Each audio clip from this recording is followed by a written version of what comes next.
ॐ श्रीगणेशाय नमः। श्रीसरस्वत्यै नमः। श्रीवेदव्यासाय नमः। नारायणं नमस्कृत्य नरं चैव नरोत्तमं देवीं सरस्वतीं व्यासं ततो जयमुदीरयेत्। सप्तनवत्यधिकशततमोऽध्यायः। भीमसेन के वीरोचित उद्गार और धृष्टद्युम्न के द्वारा अपने कृत्य का समर्थन। संजय उवाच। संजय कहते हैं, महाराज, अर्जुन की यह बात सुनकर वहां बैठे हुए सब महारथी मौन रह गए। उनसे प्रिय या अप्रिय कुछ नहीं बोले। भरत श्रेष्ठ, तब महाबाहु भीमसेन को क्रोध चढ़ आया। उन्होंने कुंती कुमार अर्जुन को फटकारते हुए से कहा, पार्थ, वनवासी मुनि अथवा किसी भी प्राणी को दंड न देते हुए कठोर व्रत का पालन करने वाला ब्राह्मण जिस प्रकार धर्म का उपदेश करता है, उसी प्रकार तुम भी धर्म सम्मत बातें कह रहे हो। परंतु जो क्षति यानी कि संकट से अपना तथा दूसरों का त्राण करता है, युद्ध में शत्रुओं को क्षति पहुंचाना ही जिसकी जीविका है, तथा जो स्त्रियों और साधु पुरुषों पर क्षमा भाव रखता है, वही क्षत्रिय है। उसे ही शीघ्र इस पृथ्वी के राज्य, धर्म, यश और लक्ष्मी की प्राप्ति होती है। तुम समस्त क्षत्रियोचित गुणों से संपन्न और इस कुल का भार वहन करने में समर्थ होते हुए भी आज मूर्ख के समान बातें कर रहे हो, यह तुम्हें शोभा नहीं देता है। कुंती नंदन, तुम्हारा पराक्रम शचीपति इंद्र के समान है। महासागर जैसे अपनी तटभूमि का उल्लंघन नहीं करता, उसी प्रकार तुम भी कभी धर्म मर्यादा का उल्लंघन नहीं करते हो। आज 13 वर्षों से संचित किए हुए अमर्ष को पीछे करके जो तुम धर्म की ही अभिलाषा रखते हो, इसके लिए कौन तुम्हारी पूजा नहीं करेगा। तात, सौभाग्य की बात है कि इस समय भी तुम्हारा मन अपने धर्म का ही अनुसरण करता है। धर्म से कभी च्युत न होने वाले मेरे भाई, तुम्हारी बुद्धि क्रूरता की ओर न जाकर जो सदा दया भाव में ही रम रही है, यह भी कम सौभाग्य की बात नहीं है। परंतु धर्म में तत्पर रहने पर भी जो शत्रुओं ने अधर्म से हमारा राज्य छीन लिया, द्रौपदी को सभा में लाकर अपमानित किया तथा हमें वल्कल और मृग चर्म पहनाकर 13 वर्षों के लिए जो वन में निर्वासित कर दिया, हम वैसे बर्ताव के योग्य कदापि नहीं थे। अनघ, ये सारे अन्याय अमर्ष के स्थान थे, असह्य थे, परंतु मैंने सब चुपचाप सह लिया। क्षत्रिय धर्म में आसक्त होने के कारण ही यह सब कुछ सहन किया गया है। परंतु अब उनके उन नीचतापूर्ण पाप कर्मों को याद करके मैं तुम्हारे साथ रहकर अपने राज्य का अपहरण करने वाले इन नीच शत्रुओं को उनके सगे संबंधियों सहित मार डालूंगा। तुमने ही पहले युद्ध के लिए कहा था और उसी के अनुसार हम यहाँ आकर यथाशक्ति उसके लिए प्रयत्न कर रहे हैं। परंतु आज तुम ही हमारी निंदा करते हो। तुम अपने क्षत्रिय धर्म को नहीं जानना चाहते। तुम्हारी ये सारी बातें मिथ्या ही हैं। एक तो हम स्वयं भी भय से पीड़ित हो रहे हैं, ऊपर से तुम भी अपने वाग बाणों द्वारा हमारे मर्म स्थानों को छेद डालते हो।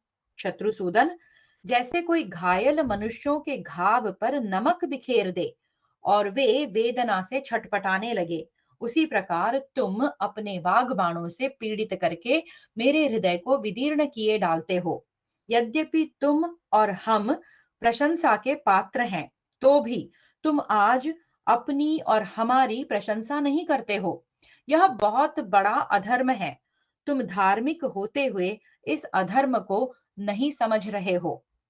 धनंजय, भगवान श्री कृष्ण के रहते हुए भी तुम द्रोणपुत्र की प्रशंसा करते हो, जो तुम्हारी पूरी 16वीं कला के बराबर भी नहीं है।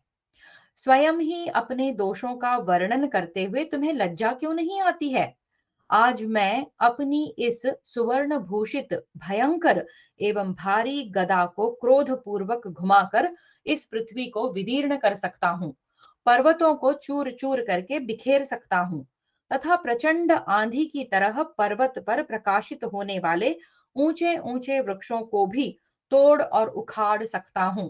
पार्थ, असुर, नाग, मानव तथा राक्षस गणों सहित संपूर्ण देवता और इंद्र भी आ जाएं, तो मैं उन्हें बाणों द्वारा मारकर भगा सकता हूँ। अमित पराक्रमी नरश्रेष्ठ अर्जुन, मुझे अपने भ्राता को अपने भ्राता को ऐसा जानकर तुम्हें द्रोण पुत्र से भय नहीं करना चाहिए। अथवा अर्जुन, तुम अपने समस्त भाइयों के साथ यहीं खड़े रहो। मैं हाथ में गदा लेकर इस महासमर में अकेला ही अश्वत्थामा को परास्त करूंगा। तदनंतर जैसे पूर्व काल में अत्यंत क्रुद्ध होकर दहाड़ते हुए नृसिंह अवतारधारी भगवान विष्णु से दैत्यराज हिरण्यकशिपु ने बातें की थी, उसी प्रकार वहां अर्जुन से पांचाल कुमार धृष्टद्युम्न ने इस प्रकार कहा। धृष्टद्युम्न उवाच। धृष्टद्युम्न बोला, अर्जुन, यज्ञ करना और कराना, वेदों को पढ़ना और पढ़ाना तथा दान देना और प्रतिग्रह स्वीकार करना, यह छह कर्म ही ब्राह्मणों के लिए मनीषी पुरुषों में प्रसिद्ध हैं। इनमें से किसी कर्म में द्रोणाचार्य प्रतिष्ठित थे? अपने धर्म से भ्रष्ट होकर उन्होंने क्षत्रिय धर्म का आश्रय ले रखा था। पार्थ, ऐसी अवस्था में यदि मैंने द्रोणाचार्य का वध किया तो तुम इसके लिए मेरी निंदा क्यों करते हो? वह नीच कर्म करने वाला ब्राह्मण दिव्यास्त्रों द्वारा हम लोगों का संहार करता था। कुंती नंदन, जो ब्राह्मण कहलाकर भी दूसरों के लिए माया का प्रयोग करता हो और असह्य हो उठा हो, उसे यदि कोई माया से ही मार डाले तो इसमें अनुचित क्या है? मेरे द्वारा द्रोणाचार्य के इस अवस्था में मारे जाने पर यदि द्रोणपुत्र क्रोध पूर्वक भयानक गर्जना करता हो तो उसमें मेरी क्या हानि है? मैं इसे कोई अद्भुत बात नहीं मान रहा हूं। अश्वत्थामा इस युद्ध के द्वारा कौरवों को मरवा डालेगा, क्योंकि वह स्वयं उनकी रक्षा करने में असमर्थ है। इसके सिवा तुम धार्मिक होकर जो मुझे गुरु की हत्या करने वाला बता रहे हो, वह भी ठीक नहीं है, क्योंकि मैं इसीलिए अग्निकुंड से पांचाल राज का पुत्र होकर उत्पन्न हुआ था। धनंजय, रणभूमि में युद्ध करते समय जिसके लिए कर्तव्य और अकर्तव्य दोनों समान हो, उसे तुम ब्राह्मण अथवा क्षत्रिय कैसे कह सकते हो? पुरुष प्रवर, जो क्रोध से व्याकुल होकर ब्रह्मास्त्र न जानने वालों को भी ब्रह्मास्त्र से ही मार डाले, उसका सभी उपायों से वध करना कैसे उचित नहीं है? धर्म और अर्थ का तत्व जानने वाले अर्जुन, जो अपना धर्म छोड़कर पर धर्म ग्रहण कर लेता है, उस विधर्मी को धर्मज्ञ पुरुषों ने धर्मात्माओं के लिए विष के तुल्य बताया है। यह सब जानते हुए भी तुम मेरी निंदा क्यों करते हो? बीभत्सो, द्रोणाचार्य क्रूर एवं नृशंस थे, इसलिए मैंने रथ पर ही आक्रमण करके उनको मार गिराया। अतः मैं निंदा का पात्र नहीं हूं। फिर तुम किस लिए मेरा अभिनंदन नहीं करते हो? पार्थ, द्रोण का मस्तक प्रलय काल की अग्नि के समान अत्यंत भयंकर तथा लौकिक अग्नि सूर्य एवं विष के तुल्य संताप देने वाला था, अतः मैंने उसका छेदन किया है। इसके लिए तुम मेरी प्रशंसा क्यों नहीं करते हो? जिसने युद्ध के मैदान में दूसरे किसी के नहीं, मेरे ही बंधु बांधवों का वध किया था, उसका मस्तक काट लेने पर भी मेरा क्रोध और संताप शांत नहीं हुआ। जैसे तुमने जयद्रथ के मस्तक को दूर फेंका था, उसी प्रकार मैंने द्रोणाचार्य के मस्तक को जो निषादों के स्थान में नहीं फेंक दिया, वह भूल मेरे मर्म स्थानों का छेदन कर रही है। अर्जुन, सुनने में आया है कि शत्रुओं का वध न करना भी अधर्म ही है। क्षत्रिय के लिए तो यह धर्म ही है कि वह युद्ध में शत्रु को मार डाले या फिर स्वयं उसके हाथ से मारा जाए। पांडुनंदन, द्रोणाचार्य मेरे शत्रु थे, अतः मैंने युद्ध में धर्म के अनुसार ही उनका वध किया है। ठीक उसी तरह जैसे तुमने अपने पिता के प्रिय मित्र शूरवीर भगदत्त का वध किया था। तुम युद्ध में पितामह को मारकर भी अपने लिए तो धर्म ही मानते हो, किंतु मेरे द्वारा एक पापी शत्रु के मारे जाने पर भी इस कार्य को धर्म नहीं समझते। इसका क्या कारण है? पार्थ, जैसे हाथी संबंध स्थापित कर लेने पर लोगों को अपने ऊपर चढ़ाने के लिए अपने ही शरीर की सीढ़ी बनाकर बैठ जाता है, उसी प्रकार मैं भी तुम्हारे साथ संबंध होने के कारण नतमस्तक होता हूँ। अतः तुम्हें मेरे प्रति ऐसी बातें नहीं कहनी चाहिए। अर्जुन, मैं अपनी बहन द्रौपदी और उसके पुत्रों के नाते ही तुम्हारी इन सारी उल्टी या कड़वी बातों को सहे लेता हूं, दूसरे किसी कारण से नहीं। द्रोणाचार्य के साथ मेरा वंश परंपरागत वैर चला आ रहा है, जो बहुत प्रसिद्ध है। उसे यह सारा संसार जानता है। क्या तुम पांडवों को इसका पता नहीं है? अर्जुन, तुम्हारे बड़े भाई पांडुनंदन युधिष्ठिर असत्यवादी नहीं है, और न मैं ही अधर्मी हूं। द्रोणाचार्य पापी और शिष्यद्रोही थे, इसीलिए मारे गए। अब तुम युद्ध करो, विजय तुम्हारे हाथ में है। इस प्रकार श्री महाभारत द्रोण पर्व के अंतर्गत नारायणास्त्र मोक्ष पर्व में धृष्टद्युम्न वाक्य विषयक 197वां अध्याय पूरा हुआ। अष्टनवत्यधिकशततमोऽध्यायः। सात्यकी और धृष्टद्युम्न का परस्पर क्रोध पूर्वक वाग बाणों से लड़ना और भीमसेन, सहदेव और श्री कृष्ण एवं युधिष्ठिर के प्रयत्न से उनका निवारण। धृतराष्ट्र उवाच। धृतराष्ट्र बोले, संजय, जिन महात्मा ने विधि पूर्वक अंगों सहित संपूर्ण वेदों का अध्ययन किया था, जिन लज्जाशील सत्पुरुषों में साक्षात धनुर्वेद प्रतिष्ठित था, जिनके कृपा प्रसाद से कितने ही पुरुष रत्न योद्धा संग्राम भूमि में ऐसे ऐसे अलौकिक पराक्रम कर दिखाते थे, जो देवताओं के लिए भी दुष्कर थे, उन्हीं द्रोणाचार्य की वह पापी, नीच, नृशंस, क्षुद्र और गुरुघाती धृष्टद्युम्न सबके सामने निंदा कर रहा था, और लोग क्रोध नहीं प्रकट करते थे। धिक्कार है ऐसे क्षत्रियों को, और धिक्कार है उनके अमर्षशील स्वभाव को। संजय, भूमंडल के जो धनुर्धर नरेश वहां उपस्थित थे, उन सब ने तथा कुंती के पुत्रों ने धृष्टद्युम्न की बात सुनकर उससे क्या कहा, यह मुझे बताओ। संजय उवाच। संजय ने कहा, प्रजानाथ, क्रूर कर्मा द्रुपद पुत्र की वह बातें सुनकर वहां बैठे हुए सभी नरेश मौन रह गए।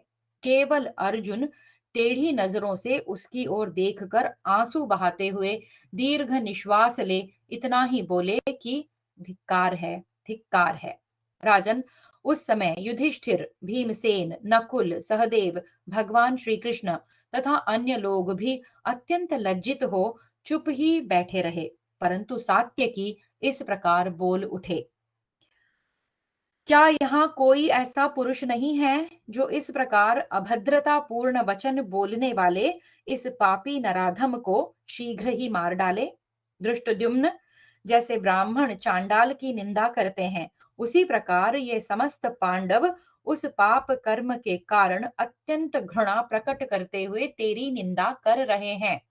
यह महान पाप करके तू समस्त श्रेष्ठ पुरुषों की दृष्टि में निंदा का पात्र बन गया है।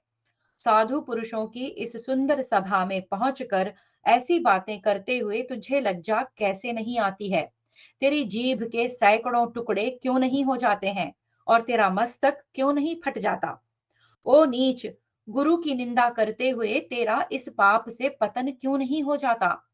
तू पाप कर्म करके जन समाज में जो इस तरह अपनी बड़ाई कर रहा है, इसके कारण तू कुंती के सभी पुत्रों तथा अंधक और वृष्णि वंश के यादवों द्वारा निंदा के योग्य हो गया है। वैसा पाप कर्म करके तू पुनः गुरु पर आक्षेप कर रहा है, अतः तू वध करने के ही योग्य है। एक मुहूर्त भी तेरे जीवित रहने का कोई प्रयोजन नहीं है।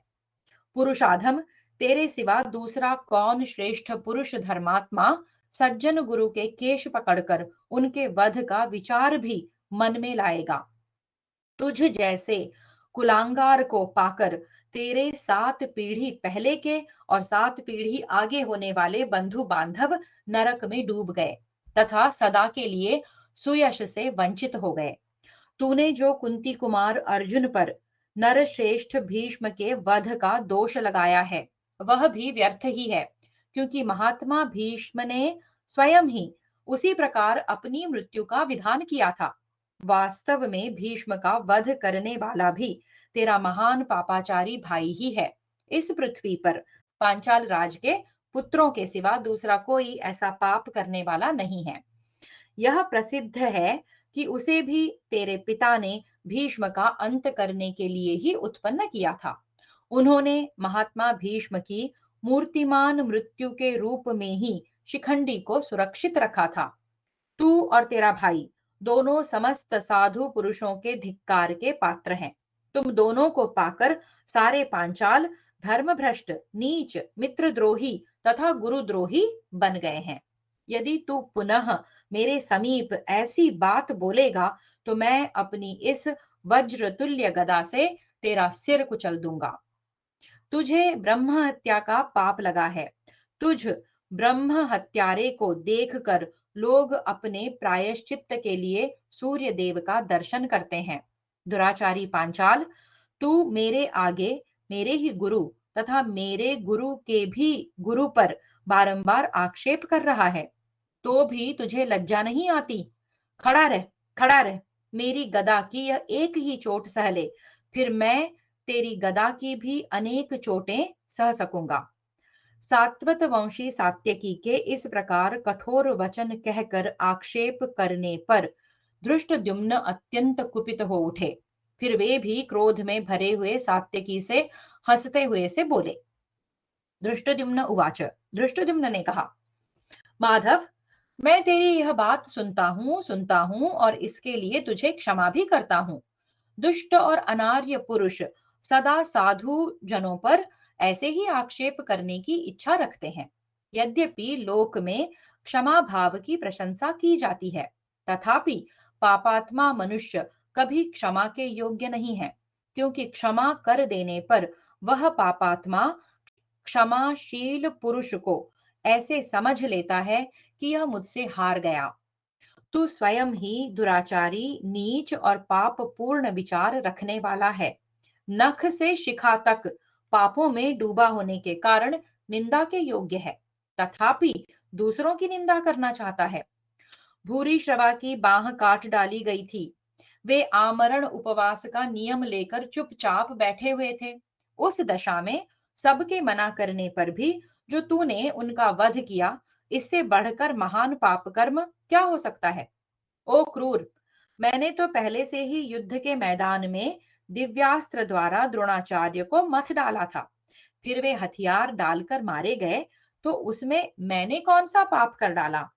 सात्यके, जो युद्ध स्थल में मुनि वृत्ति का आश्रय ले आमरण उपवास का निश्चय लेकर बैठ गया हो, जो अपने साथ युद्ध न कर रहा हो तथा जिसकी बाह भी शत्रुओं द्वारा काट डाली गई हो, ऐसे पुरुष को जो मार सकता है, वह दूसरे की निंदा कैसे कर सकता है? जिस समय पराक्रमी भूरिश्रवा तुझे लात से मारकर धरती पर घसीट रहे थे, तू बड़ा श्रेष्ठ पुरुष था, तो उसी समय उन्हें क्यों नहीं मार डाला? जब अर्जुन ने पहले ही प्रतापी शूरवीर सोमदत्त कुमार भूरिश्रवा को परास्त कर दिया, उस समय तूने उनका वध किया। तू कितना नीच है! द्रोणाचार्य जहां जहां पांडव सेना को खदेड़ते थे, वहीं वहीं मैं जा पहुंचता और सहस्रों बाणों की वर्षा करके उनके छक्के छुड़ा देता था।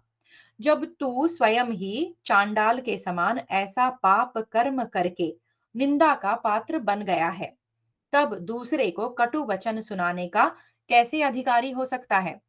वृष्णि कुल कुलंक, तू ही ऐसे ऐसे पाप करने वाला और पाप कर्मों का भंडार है, मैं नहीं। अतः फिर ऐसी बातें मुंह से ना निकालना, चुपचाप बैठा रहे। अब फिर ऐसी बातें तुझे नहीं करनी कहनी चाहिए।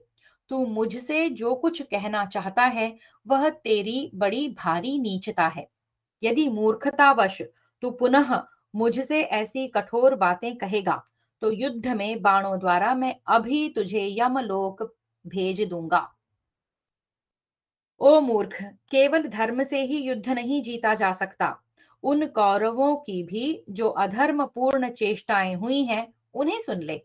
सात्यके, सबसे पहले पांडुपुत्र युधिष्ठिर को अधर्म पूर्वक छला गया, फिर अधर्म से ही द्रौपदी को अपमानित किया गया। ओ मूर्ख, समस्त पांडवों को जो द्रौपदी के साथ वन में भेज दिया गया और उनका सर्वस्व छीन लिया गया, वह भी अधर्म का ही कार्य था। शत्रुओं ने अधर्म से ही छलकर मद्रराज शल्य को अपने पक्ष में खींच लिया और सुभद्रा के बालक पुत्र अभिमन्यु को भी अधर्म से ही मार डाला था। इस पक्ष से भी अधर्म के द्वारा ही शत्रु नगरी पर विजय पाने वाले भीष्म मारे गए हैं। और तू बड़ा धर्मज्ञ बनता है, पर तूने भी अधर्म से ही भूरिश्रवा का वध किया है। सात्वत, इस प्रकार धर्म के जानने वाले वीर पांडवों तथा शत्रुओं ने भी युद्ध के मैदान में अपनी विजय को सुरक्षित रखने के लिए समय समय पर अधर्म पूर्ण बर्ताव किया है। उत्तम धर्म का स्वरूप जानना अत्यंत कठिन है।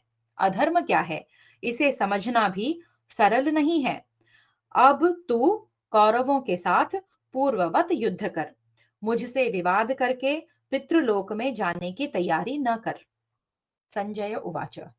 संजय कहते हैं, राजन, इस प्रकार कितने ही क्रूर एवं कठोर वचन धृष्टद्युम्न ने श्रीमान सात्यकी को सुनाए। उन्हें सुनकर वे क्रोध से कांपने लगे, उनकी आंखें लाल हो गईं तथा उन्होंने सर्प के समान लंबी सांस खींचकर धनुष को तो रथ पर। रख दिया और हाथ में गदा उठा ली। फिर वे धृष्टद्युम्न के पास पहुंचकर बड़े रोष के साथ इस प्रकार बोले, अब मैं तुझसे कठोर वचन नहीं कहूंगा, तू वध के ही योग्य है, अतः तुझे मार ही डालूंगा। महाबली, अमर्षशील एवं अत्यंत क्रोध में भरे हुए यमराज तुल्य सात्यकी जब सहसा काल स्वरूप धृष्टद्युम्न की ओर बढ़े, तब भगवान श्री कृष्ण की आज्ञा से महाबली भीमसेन ने तुरंत ही रथ से कूदकर उन्हें दोनों हाथों से रोक लिया। क्रोधपूर्वक आगे बढ़ते और झपटते हुए बलवान सात्यकी को महाबली पांडुपुत्र भीम ने थाम कर साथ साथ चलना आरंभ किया। फिर भीम ने खड़े होकर अपने दोनों पैर जमा दिए और बलवानों में श्रेष्ठ शिनी प्रवर सात्यकी को छठे कदम पर बलपूर्वक काबू में कर लिया। प्रजानाथ, इतने ही में सहदेव भी तुरंत ही रथ से उतर पड़े और महाबली भीमसेन के द्वारा पकड़े गए सात्यकी से मधुर वाणी में इस प्रकार बोले, माननीय पुरुष सिंह, अंधक और वृष्णि वंश के यादवों तथा पांचालों से बढ़कर दूसरा कोई हम लोगों का मित्र नहीं है। इसी प्रकार अंधक और वृष्णि वंश के लोगों का तथा विशेषतः श्री कृष्ण का हम लोगों से बढ़कर दूसरा कोई मित्र नहीं है। वार्ष्णेय, पांचाल लोग भी यदि समुद्र तक की सारी पृथ्वी खोज डालें तो भी उन्हें दूसरा कोई वैसा मित्र नहीं मिलेगा जैसे उनके लिए पांडव और वृष्णि वंश के लोग हैं। आप भी हमारे ऐसे ही मित्र हैं, जैसा कि आप स्वयं भी मानते हैं। आप लोग जैसे हमारे मित्र हैं, वैसे ही हम भी आपके हैं। सब धर्मों के ज्ञाता शिनी प्रवर, इस प्रकार मित्र धर्म का विचार करके आप धृष्टद्युम्न की ओर से अपने क्रोध को रोकें और शांत हो जाएं। आप धृष्टद्युम्न के और धृष्टद्युम्न आपके अपराध को क्षमा कर लें। हम लोग केवल क्षमा प्रार्थना करने वाले हैं। शांति से बढ़कर श्रेष्ठ वस्तु और क्या हो सकती है। माननीय नरेश, जब सहदेव सात्यकी को इस प्रकार शांत कर रहे थे, उस समय पांचाल राज के पुत्र ने हंसकर इस प्रकार कहा, भीमसेन, शिनी के इस पौत्र को अपने युद्ध कौशल पर बड़ा घमंड है, तुम इसे छोड़ दो। छोड़ दो। जैसे हवा पर्वत से आकर टकराती है, उसी प्रकार यह मुझसे आकर भिड़े तो सही। कुंती नंदन, मैं अभी तीखे बाणों से इसका क्रोध उतार देता हूँ, साथ ही इसका युद्ध का हौसला और जीवन भी समाप्त किए देता हूँ। परंतु मैं इस समय क्या कर सकता हूँ? पांडवों का यह दूसरा ही महान कार्य उपस्थित हो गया। ये कौरव बढ़े चले आ रहे हैं, अथवा केवल अर्जुन युद्ध के मैदान में इन समस्त कौरवों को रोकेंगे, तब तक मैं भी अपने बाणों द्वारा इस सात्यकी का मस्तक काट गिराऊंगा। यह मुझे भी रणभूमि में कटी हुई बाह वाला भूरिश्रवा समझता है। तुम छोड़ दो इसे, या तो मैं इसे मार डालूंगा या यह मुझे। भीमसेन की भुजाओं में फंसे हुए बलवान सात्यकी धृष्टद्युम्न की बात सुनकर फुफकारते हुए सर्प के समान लंबी सांस खींचते हुए निरंतर छूटने की चेष्टा कर रहे थे। अपनी भुजाओं से सुशोभित होने वाले वे दोनों वीर दो सांडों के समान गरज रहे थे। माननीय नरेश, उस समय भगवान श्री कृष्ण और धर्मराज युधिष्ठिर ने शीघ्रता पूर्वक महान प्रयत्न करके उन दोनों वीरों को रोका। क्रोध से लाल आंखें किए उन दोनों महान धनुर्धरों को रोककर वे क्षत्रिय शिरोमणि वीर समर भूमि में युद्ध की इच्छा से आते हुए शत्रुओं का सामना करने के लिए चल दिए। इस प्रकार श्री महाभारत द्रोण पर्व के अंतर्गत नारायणास्त्र मोक्ष पर्व में धृष्टद्युम्न और सात्यकी का क्रोध विषयक 198वां अध्याय पूरा हुआ। नवनवत्यधिकशततमोऽध्यायः। अश्वत्थामा के द्वारा नारायणास्त्र का प्रयोग। राजा युधिष्ठिर का खेद। भगवान श्री कृष्ण के बताए हुए उपाय से सैनिकों की रक्षा। भीमसेन का वीरोचित उद्गार और उन पर उस अस्त्र का प्रबल आक्रमण। संजय उवाच। संजय कहते हैं, राजन, तदनंतर द्रोण कुमार अश्वत्थामा ने प्रलय काल में काल से प्रेरित हो समस्त प्राणियों का संहार करने वाले यमराज के समान शत्रुओं का विनाश आरंभ किया। उसने शत्रु सैनिकों को भल्ल से मार मार कर उनकी लाशों का पहाड़ जैसा ढेर लगा दिया। ध्वजाएं उस पहाड़ के वृक्ष, शस्त्र उसके शिखर और मारे गए हाथी उसकी बड़ी बड़ी शिलाओं के समान थे। घोड़े मानो उस पर्वत पर निवास करने वाले किम पुरुष थे। धनुष लताओं के समान फैलकर उस पर छाए हुए थे। मांसभक्षी जीव जंतु मानो वहां चहचहाने वाले पक्षी थे। भूतों के समुदाय उस पर विहार करने वाले यक्ष जान पड़ते थे। नरश्रेष्ठ, अश्वत्थामा ने फिर बड़े वेग से गर्जना करके आपके पुत्र को पुनः अपनी प्रतिज्ञा सुनाई। धर्म का चोला पहने हुए कुंती पुत्र युधिष्ठिर ने युद्धपरायण आचार्य से शस्त्र त्याग दीजिए ऐसा कहा था और शस्त्र रखवा दिया। इसलिए मैं उसके देखते देखते उनकी सारी सेना को खदेड़ दूंगा और समस्त सैनिकों को भगाकर उस नीच पांचाल पुत्र को मार डालूंगा। यदि ये रणभूमि में मेरे साथ युद्ध करेंगे तो मैं इन सब का वध कर डालूंगा। यह मैं तुमसे सच्ची प्रतिज्ञा करके कहता हूं। अतः तुम अपनी सेना को लौटाओ। यह सुनकर आपके पुत्र ने महान सिंहनाद के द्वारा अपनी सेना का भारी भय दूर करके फिर उसे लौटाया। राजन, फिर भरे हुए दो महासागरों के समान कौरव पांडव सेनाओं में घोर संग्राम आरंभ हो गया। द्रोण पुत्र से आश्वासन पाकर कौरव सैनिक स्थिर हो युद्ध के लिए रोष और उत्साह में भर गए थे। उधर द्रोणाचार्य के मारे जाने से पांडव और पांचाल वीर पहले से ही उद्धत हो रहे थे। प्रजानाथ, वे अत्यंत हर्षोत्फुल्ल होकर अपनी ही विजय देख रहे थे। रोषावेश में भरे हुए उन सैनिकों का महान वेग प्रकट हुआ। राजेंद्र, जैसे एक पहाड़ दूसरे पहाड़ से टकरा जाए तथा एक समुद्र दूसरे समुद्र से टक्कर ले, वही अवस्था कौरव पांडव योद्धाओं की भी थी। तदनंतर हर्षमग्न हुए कौरव पांडव सैनिक सहस्रों शंख और हजारों रणभेरियां बजाने लगे। जैसे मथे जाते हुए समुद्र का महान शब्द सब ओर गूंज उठता है। उसी प्रकार आपकी सेना का महान कोलाहल भी अद्भुत एवं अनुपम था। तत्पश्चात द्रोणपुत्र अश्वत्थामा ने पांडवों और पांचालों की सेना को लक्ष्य करके नारायणास्त्र प्रकट किया। उससे आकाश में हजारों बाण प्रकट हुए। उन सब के अग्रभाग प्रज्वलित हो रहे थे। वे सभी बाण प्रज्वलित मुख वाले सर्पों के समान आकर पांडव सैनिकों का विनाश करने को उद्यत थे। राजन, जैसे दो ही घड़ी में सूर्य की किरणें सारे संसार में फैल जाती हैं, उसी प्रकार उस महासमर में वे बाण संपूर्ण दिशाओं, आकाश और समस्त सेनाओं में छा गए। महाराज, इसी प्रकार वहां निर्मल आकाश में प्रकाशित होने वाले ज्योतिर्मय ग्रह नक्षत्रों के समान काले लोहे के चलते हुए गोले भी प्रकट हो होकर गिरने लगे। फिर चार या दो पहियों वाली शतघ्नियां यानी कि तोपें, बहुत सी गदाएं तथा जिनके प्रांत भाग में छुरे लगे हुए थे, ऐसे सूर्य मंडल के समान कितने ही चक्र प्रकट होने लगे।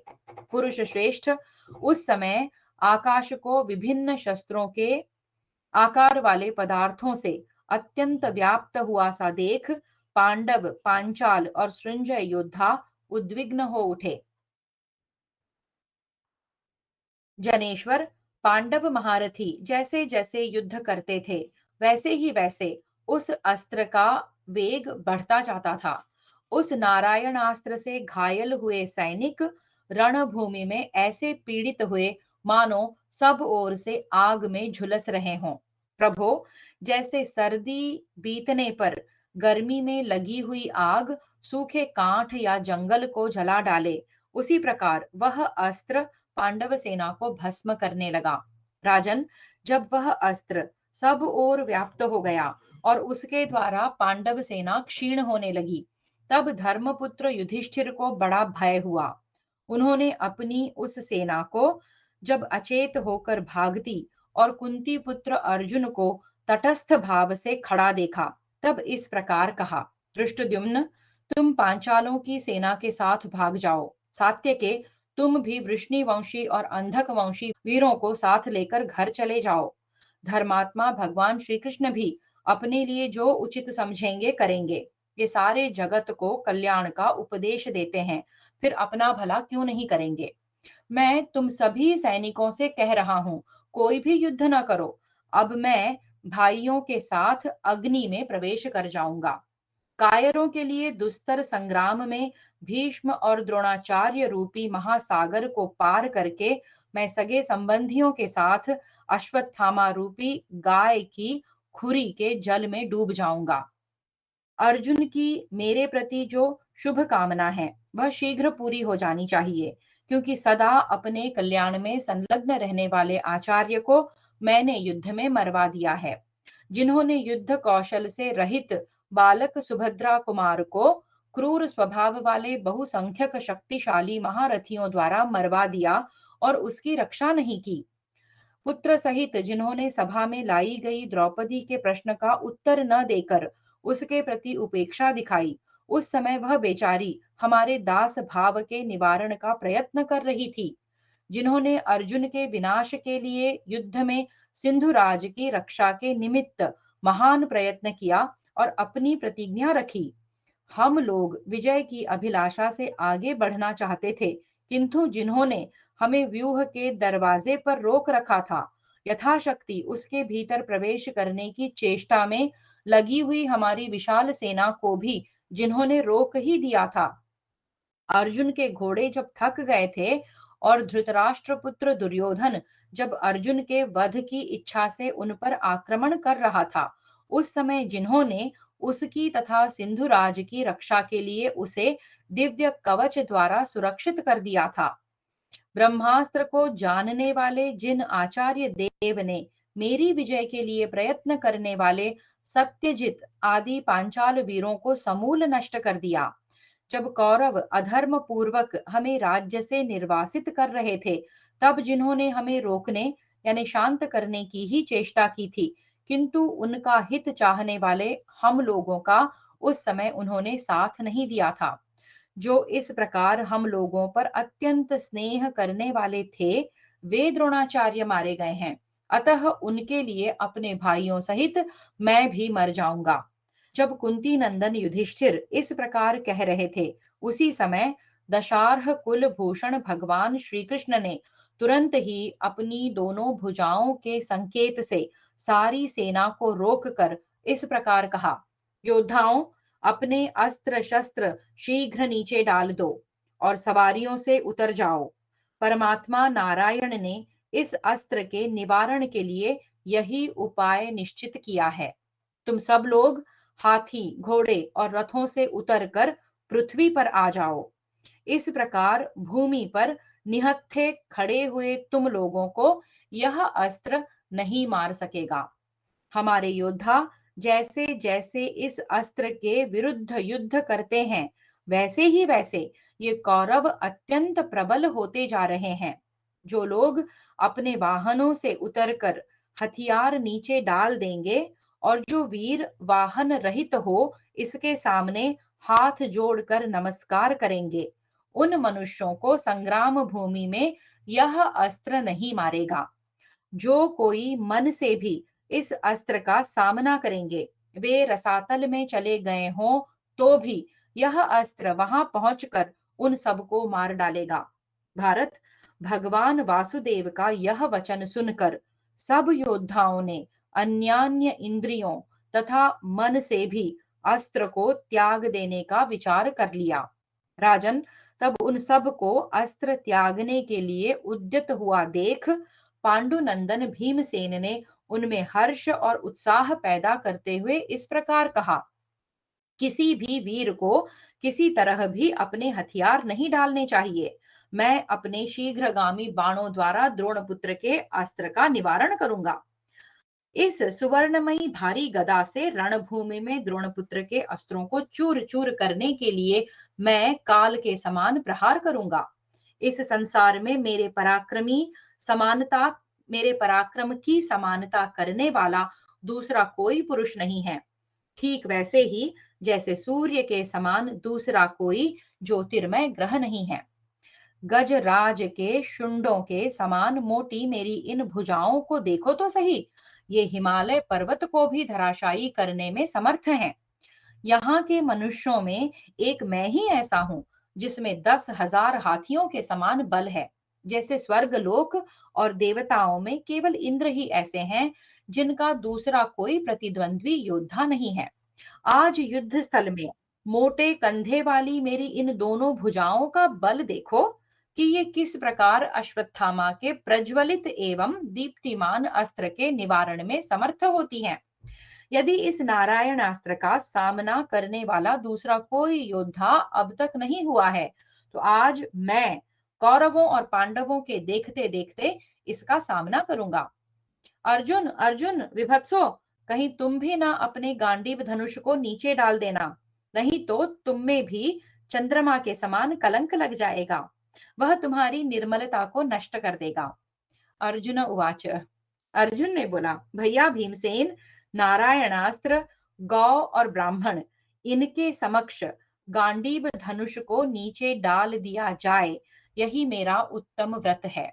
अर्जुन के ऐसा कहने पर भीमसेन अकेले ही सूर्य के समान तेजस्वी तथा मेघ गर्जना के समान गंभीर घोष करने वाले रथ के द्वारा शत्रु दमन द्रोणपुत्र का सामना करने के लिए चल दिए। पांडुपुत्र भीम बड़े जोर से शंख बजाकर और भुजाओं द्वारा ताल ठोंक कर सारी पृथ्वी को कंपाते हुए आपकी सेना को भयभीत करते हुए चले।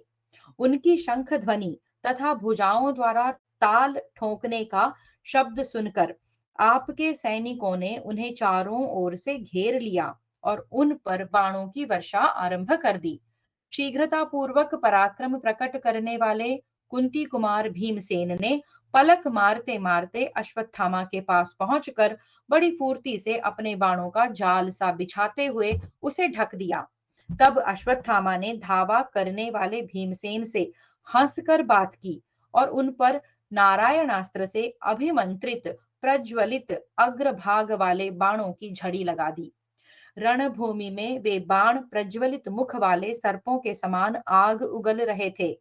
कुंती कुमार भीम उनसे ढक गए, मानो उनके ऊपर स्वर्णमयी चिनगारियां पड़ रही हों। राजन, उस समय युद्ध स्थल में भीमसेन का रूप संध्या के समय जुगनुओं से भरे हुए पर्वत के समान प्रतीत हो रहा था। महाराज, भीमसेन जब द्रोणपुत्र के उस अस्त्र के सामने बाण मारने लगे, तब वह हवा का सहारा पाकर धधक उठने वाले आग के समान प्रचंड वेग से बढ़ने लगा। उस अस्त्र को बढ़ते देख भयंकर पराक्रमी भीमसेन को छोड़कर शेष सारी पांडव सेना पर महान भय छा गया। तब वे समस्त सैनिक अपने अस्त्र शस्त्रों को धरती पर डालकर रथ, हाथी और घोड़े आदि सभी वाहनों से उतर गए। उनके हथियार डाल देने और वाहनों से उतर जाने पर उस अस्त्र की विशाल शक्ति केवल भीमसेन के माथे पर आ पड़ी। तब सभी प्राणी, विशेषतः पांडव, हाहाकार कर उठे। उन्होंने देखा भीमसेन उस अस्त्र के तेज से आच्छादित हो गए हैं। इस प्रकार श्री महाभारत द्रोण पर्व के अंतर्गत नारायणास्त्र मोक्ष पर्व में पांडव सेना का अस्त्र त्याग विषयक 199वां अध्याय पूरा हुआ। हरि ओम। श्री कृष्णार्पणमस्तु।